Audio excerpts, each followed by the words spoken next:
سورۃ المائدہ کی آیت نمبر 6۔ الحمدللہ وکفی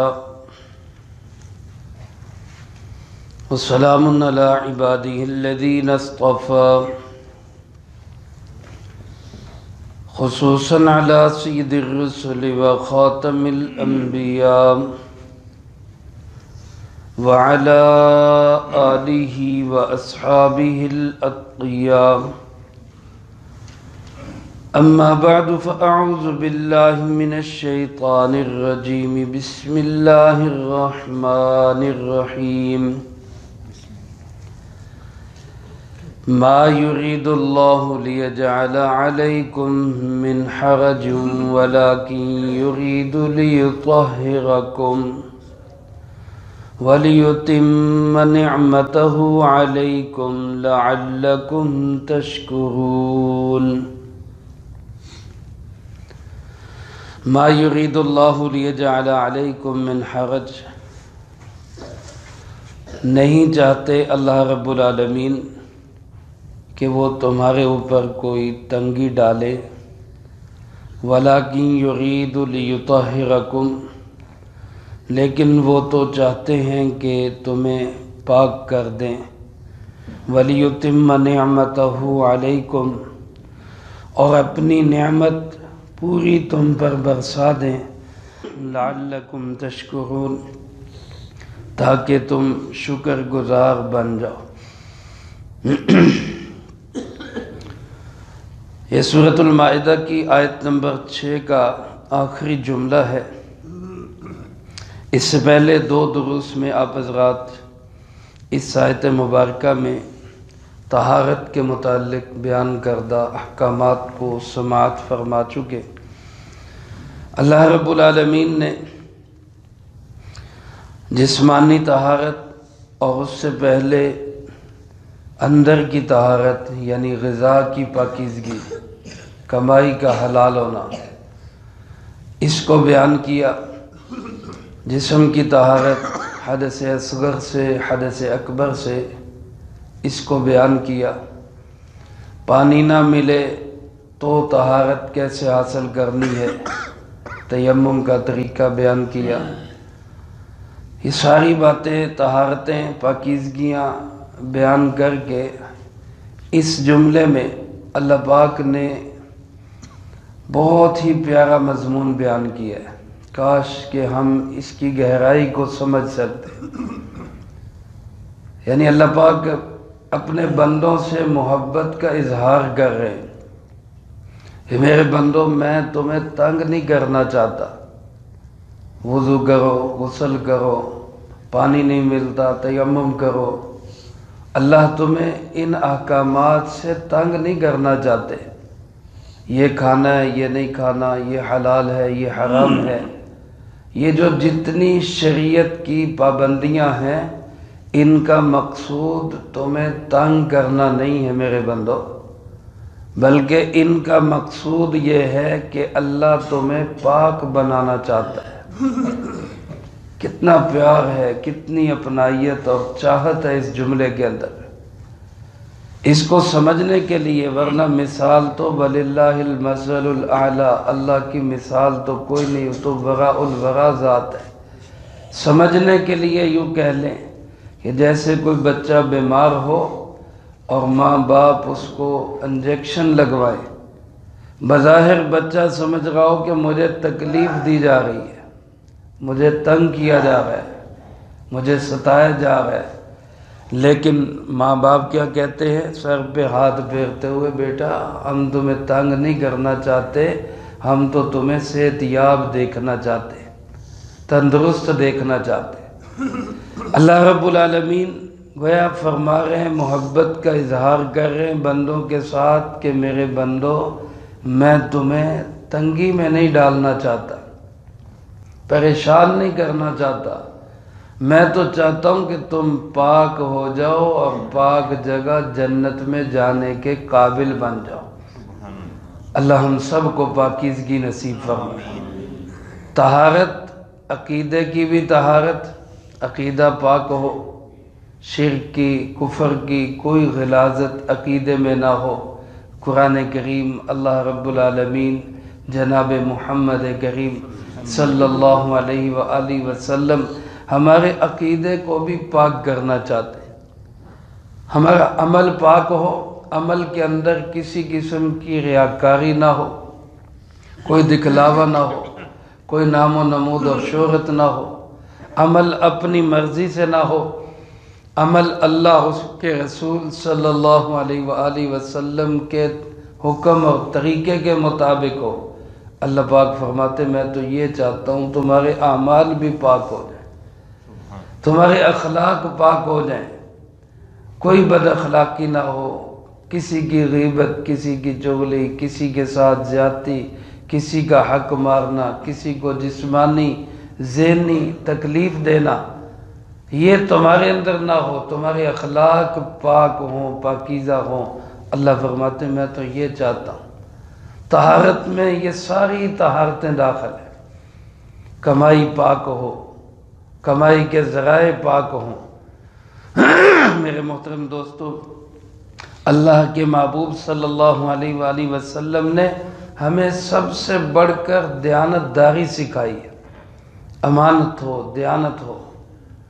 حضرت انس رضی اللہ تعالیٰ عنہ ارشاد فرماتے ہیں کہ بہت کم ایسا ہوتا تھا، بہت کم ایسا ہوتا تھا کہ پیارے آقا جناب محمد کریم خاتم النبیین بلند آواز سے کہہ دیں صلی اللہ علیہ وآلہ وسلم، کوئی واعظ فرمائیں، کوئی خطبہ دیں، کوئی تقریر کریں، کوئی بیان فرمائیں اور اس میں یہ جملہ ارشاد نہ فرمائیں، ایسا بہت کم ہوتا تھا۔ لا ایمان لمن لا امانت لا ولا دین لمن لا عہد لا، کوئی ایمان نہیں اس شخص کا جس میں امانت داری نہیں ہے، کوئی دین نہیں اس شخص کا جس کے اندر وعدے کی پاسداری نہیں ہے۔ میرے عزیز دوستو، کتنا اہم ہے، ایک کمائیاں معاملات پاک بنائے جا رہے ہیں۔ صرف عبادات کا دین نہیں ہے اسلام، اسلام صرف نماز روزے حج زکوٰۃ کا دین نہیں ہے، اسلام صرف داڑھی پگڑی کا دین نہیں ہے، اسلام جو ہے وہ صرف اپنے آپ کو ظاہری اعتبار سے درست کرنے کا نام نہیں، بلکہ اس کا نام بھی ہے کہ کسی کو ہماری وجہ سے تنگی نہ ہو۔ اب مسلمان کی کیا تعریف کرتے ہیں؟ نمازی ہو، تہجد گزار ہو، عبادت گزار ہو، اور شب زندہ دار ہو، حج پہ حج کرے، عمرے پہ عمرے کرے، ہمارے تصور ذہن خیال میں بڑا مسلمان ہے۔ لیکن پیارے آقا جناب محمد کریم صلی اللہ علیہ وآلہ وسلم نے مسلم کس کو فرمایا؟ مسلم کی تعریف کیا کی؟ فرمایا المسلم من سلم المسلمون من لسانہ ویدی، مسلمان وہ ہے جس کے ہاتھ سے بھی دوسرے مسلمان محفوظ ہوں، جس کی زبان سے بھی دوسرے مسلمان محفوظ ہوں، جو ہاتھ اور زبان سے کسی کے لیے اذیت کا سبب نہ بنے، کیونکہ جو اذیت کا سبب بنے گا وہ مسلم نہیں، وہ تو موذی ہے۔ مسلم تو سلامتی والا ہے، سلامتی عطا کرنے والا۔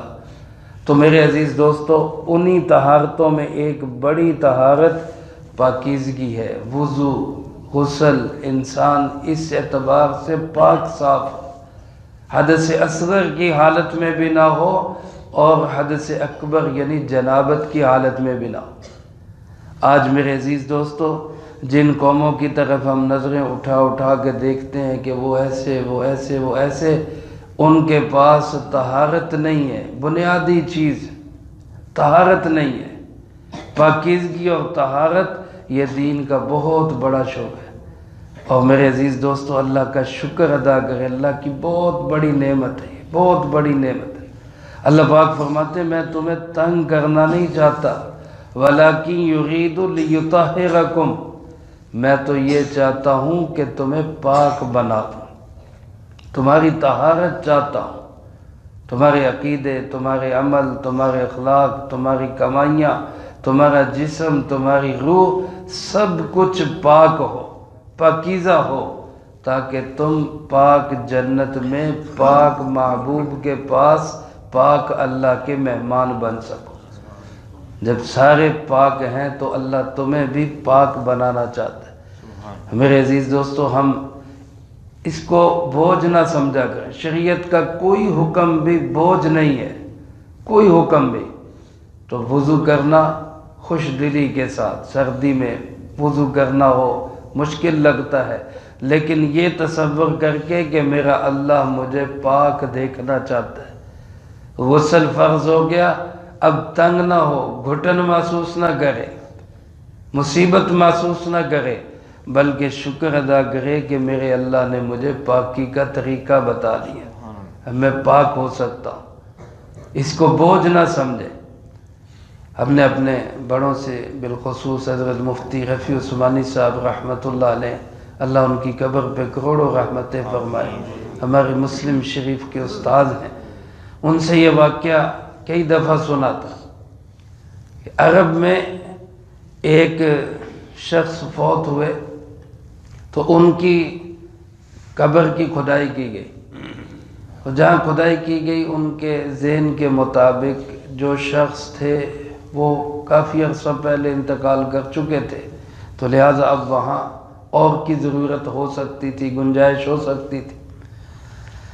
لیکن جب قبر کھدائی کی گئی تو وہاں دیکھا کہ ایک نوجوان جرمن یا کسی ایسے ملک کی، یورپین کنٹری کی لڑکی جو ہے وہ مدفون ہے۔ اللہ کی شان، جب قبر کشائی ہوئی وہاں ایک عالم دین بھی تھے جو اسی علاقے سے آئے ہوئے تھے، انہوں نے پہچان لیا، وہ کہنے لگے کہ یہ بچی جو ہے یہ تو در پردہ مسلمان ہو چکی تھی، اس کے والدین کو نہیں پتا تھا، کسی کو نہیں پتا تھا، یہ مسلمان ہو چکی تھی۔ اسی اسلام کی حالت میں اس کا انتقال ہوا، اس کو وہاں انہوں نے اپنے قبرستان میں دفن کیا تھا۔ یہ چھپ کے مجھ سے قرآن کی صورتیں بھی یاد کیا کرتے تھے، تو لوگ بڑے خوش بھی ہوئے، حیران بھی کہ وہاں دفن ہوئی لیکن مسلمان تھی، اللہ نے مکہ مکرمہ میں جنت المالا میں پہنچا دی۔ لیکن حیرانگی یہ تھی کہ جو صاحب یہاں تھے وہ کدھر گئے؟ کہتے ہیں وہاں حکومتی سطح پہ رابطہ کر کے وہاں قبر کشائی کی گئی تو ان کی میت وہاں پڑی ہوئی تھی۔ اب بڑے حیرانگی ہوئی کہ یہ کیا مسئلہ ہوا، یہ تو یہاں رہتے تھے، بظاہر نمازی بھی تھے، مسلمان بھی تھے، تو یہ وہاں کیسے؟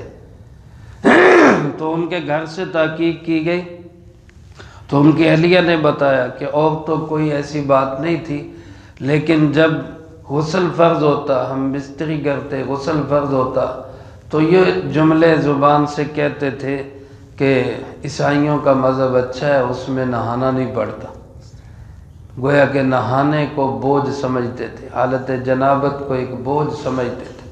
اللہ ہم سب کی اس سے حفاظت فرمائے۔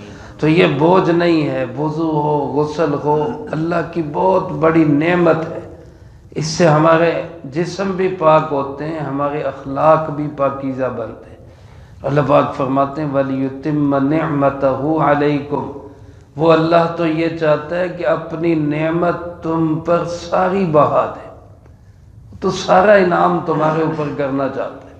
کتنا پیار ہے اس کے اندر، جیسے کوئی باپ بیٹے کو کہے بیٹا میرا سارا کچھ تیرا ہی ہے، تو کیوں ایسے محسوس کرتا ہے، میں سب تیرے لیے ہی کر رہا ہوں۔ اللہ پاک اسی اللہ کی مثال بہت بلند ہے، اللہ کی محبتیں ماں باپ سے بہت اعلیٰ ہے۔ اللہ اپنے بندوں کو فرما رہے ہیں میرے بندو میں تو سب تم پہ نچھاور کرنا چاہتا ہوں، تم سے صرف یہ چاہتا ہوں کہ لعلکم تشکرون، تم میرے شکر گزار بن جاؤ، میرا شکر ادا کرنے والے بن جاؤ۔ کتنی دن بھر اللہ کی نعمتیں ہم استعمال کرتے ہیں، وضو بھی اللہ کی نعمت، غسل بھی اللہ کی نعمت، پاکی بھی اللہ کی نعمت، ان ساری نعمتوں پر بھی ہم اللہ کا شکر ادا کیا کریں۔ اللہ نے ہمیں دین دیا ہے، عقیدہ دیا ہے، صحیح سمجھ دی ہے، ہمارا عقیدہ پاک ہو، ہمارے اعمال پاک ہو، اخلاق پاک ہو، کمائیاں پاک ہوں، اس پہ اللہ کا شکر ادا کریں۔ اللہ تیری بہت بڑی نعمت ہے۔ اللہ مجھے آپ کو ساری نعمتوں پہ شکر ادا کرنے کی توفیق نصیب فرمائے، جو کہا سنا اس کو زندگی میں لا کے دوسروں تک پہنچانے کی توفیق عطا فرمائے۔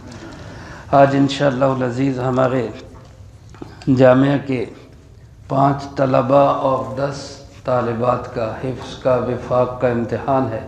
پورے ملک میں ماشاءاللہ 1,13,000 سے زیادہ بچے اور بچیاں قرآن کریم حفظ کا امتحان دے رہے ہیں۔ سب کہیں ماشاءاللہ، الحمدللہ، اللہ کی بہت بڑی نعمت ہے یہ۔ اس میں الحمدللہ ہمارے ادارے کے بھی 5 طلباء 10 بچیاں وہ امتحان دیں گی۔ دعا بھی فرمائے اللہ پاک سب بچوں بچیوں کو اپنے اس امتحان میں کامیاب فرمائے۔ اللہم انت السلام ومنک السلام تبارک ربنا وتعالیت یا ذا الجلال والاکرام۔ اللہم اعنا علی ذکرک وشکرک وحسن عبادتک۔ اللہم احسن عاقبتنا فی الامور کلہا واجرنا من خزی الدنیا وعذاب الآخرہ۔ اللہم واقیتا کواقیت الولید۔ اللہم استر عوراتنا وآمن روعاتنا۔ اللہم انا نجعلک فی نحورہم ونعوذ بک من شرورہم۔ اے مولا کریم یا اللہ پاک جتنے طلباء طالبات حفظ کے آج کل پرسوں جمعرات تک امتحان ان کے ہوں گے، اللہ سب کو کامیاب فرما۔ بالخصوص ہمارے ادارے کے بچوں کو اللہ شاندار کامیابی نصیب فرما۔ اساتذہ کرام کی محنتیں، طلبہ عزیز کی محنتیں، والدین کی محنتیں، اللہ سب کی محنتوں کو قبول فرما، اور اللہ ان بچوں کو شاندار کامیابیاں نصیب فرما۔ اے ارحم الراحمین، اگلے ہفتے میں کتب کی بچوں کے امتحانات ہو رہے ہیں، اللہ سب کو کامیابیاں نصیب فرما۔ اللہم ربنا تقبل منا انکا